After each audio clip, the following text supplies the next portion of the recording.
Live look at St. Peter's Square in the Vatican City this morning. The world holding its breath, waiting for updates on the condition of Pope Francis. At last check, he was in critical condition.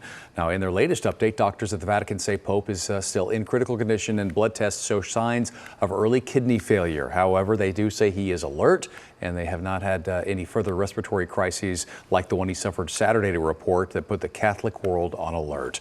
The Pope battling pneumonia in both his lungs, and at the age of 88, it's forced the millions of Catholics across the world to face the possibility of a papal transition, should it become necessary, either by death or resignation. Of course, the death of a pope does come with a very carefully planned and traditional process for mourning and then electing a new pope. Some of those traditions dating back to ancient Rome. However, there is very little protocol for what happens if a pope becomes physically or mentally incapacitated. Nothing that designated who makes decisions on his leadership if he's unable. Now, we spoke to John Thavis, who covered the Vatican for 30 years, about why.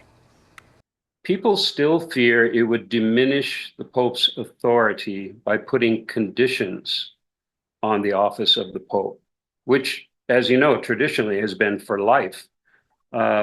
There's a fear also of involving others in deciding whether a pope should be removed because, of course, it could be subject to manipulation.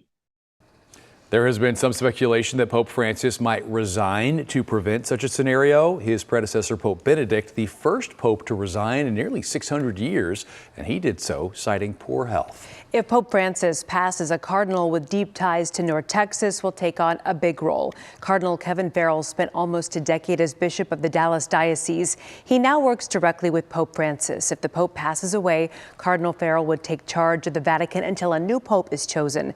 As bishop in Dallas, Farrell was known for transparency during times of scandal. Of course, stay with WFAA as we continue to monitor the Pope's condition. You can get the latest updates throughout daybreak. And remember, we are always streaming on our free app, WFAA Plus. You can download it now on Roku, Fire TV, or Apple TV.